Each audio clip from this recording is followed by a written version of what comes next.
What up, y'all? It's T-Tar, and today we're looking at more of y'all's theories for Pokemon in 2024. Let's go. Something weird is going on with Snorlax. I'm surprised I haven't heard anyone talk about this, but the Pokemon Company has recently published a series of commissioned pieces of artwork, and a big Pokemon that it's featuring is Snorlax. I'm gonna show y'all. See, we talked about this a few days ago. So they posted this Cyndaquil picture, and then they posted this of Ethan versing Red on top of Mount Silver. There's Snorlax featured. At first, people are speculating this to be a Johto hint, but if you keep scrolling up, here's the next one. It's Barry with the Snorlax versus Dawn with the Empoleon. Does it mean anything? It shouldn't, right? But then you scroll up again and there's another Snorlax. This one is Hop and his Snorlax versus Gloria and her Inteleon. Scroll up again, there's another Snor.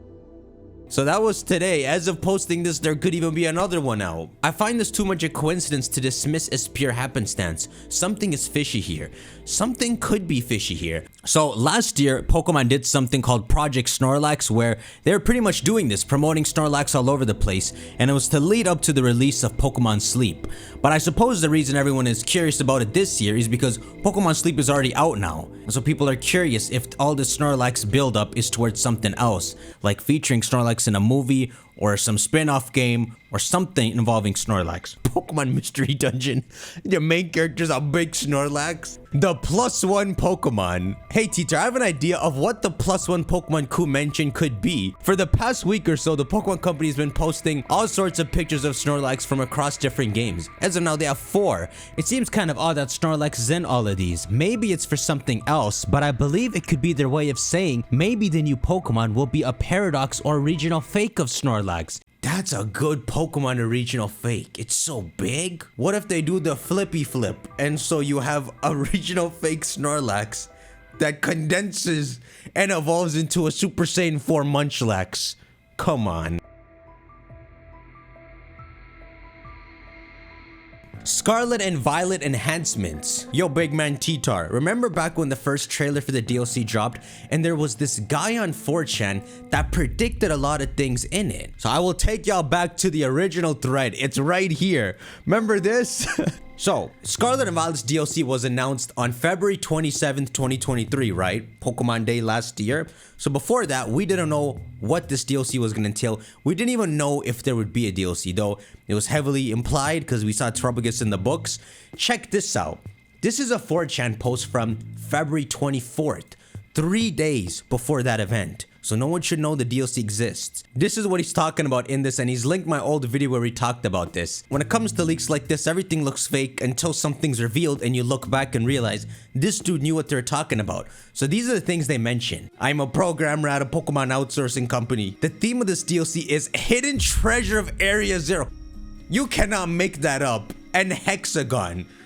Unbelievable. Look, he even has the stars in his image that are only in the logo. Version 1.2.0 includes dressable clothes as a reward for DLC purchasers. So this was the version that released alongside Pokemon Day, which also brought about Walking Wake and Iron Leaves. Look at this. Will include Uneruminamo and Tetsuisaha. That's the 2 paradoxes. These are Paradox Suicune and Paradox Virizion. Paradox Suicune is Water Dragon, Paradox Virizion, Grass Psychic. So yeah, okay, it's obvious, he's legit. A mystery Pokemon with a green mask.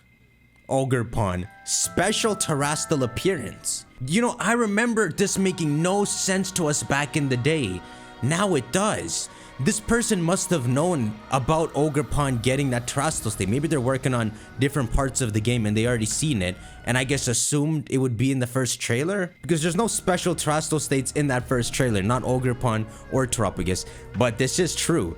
Third legendary Pokemon is a large blue turtle. And the last thing he mentioned is, we are working on a graphics enhancement patch for the new Nintendo Switch models that will be released alongside the second DLC. This is the only thing that hasn't come to light yet, and that's why you sent me this email. So since we'd have to get a new update to Scarlet and Violet to make room for this new Pokemon, which could bring about new additions like the terrestrial states, maybe all of this pairs together and it comes alongside a graphics enhancement patch. What's weird is they said the new Nintendo Switch models would be released alongside the second DLC, which clearly it didn't. It's not even announced yet. Look, no one believed it back then. You blew it with this line. Alright, back to your email. So the 4chan post mentioned the name of another DLC simply dubbed Hexagon that will launch with the Switch 2. I simply assumed that this was somehow the Indigo disc, and that the Switch 2 was probably internally delayed, which is why it didn't get released alongside the Indigo disc. However, I realized that both the Teal mask and the Indigo disc are technically under the umbrella of Hidden Treasure of Area Zero. So here comes my theory. Hexagon is its own batch of DLCs. Which one of them will release alongside the Switch 2? Okay, here we're back at the post, right? Look how he words it.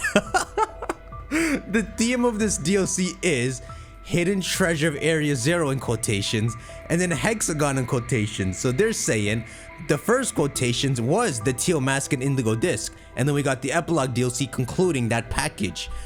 What if this is a whole other package?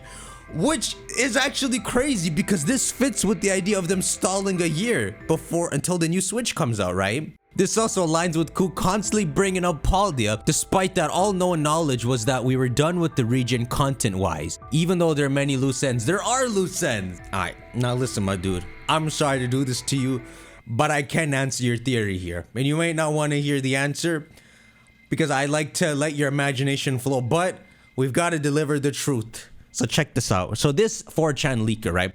He came back again and posted an update. And he proved he was the same person because I can show you. Let me just say, more than anyone, I would want Scarlet and Violet to continue. It's the first game that you really felt connected with the characters, and the way they wrapped up that epilogue DLC was perfect. At least listen, that's just my opinion of it. So more than anyone, I would want there to be more Scarlet and Violet content. That's my preface before I say this. So yeah, you see this code at the top here? He proved he was this person by showing us the password to reverse generate this code. That's the simplest way I can put it. And so he comes back with an update on March 1st. So the day after that Pokemon presents, a whole like 24 hours later. Are you ready? I am the poster of this post. For identification, okay, and then here's the whole password crap.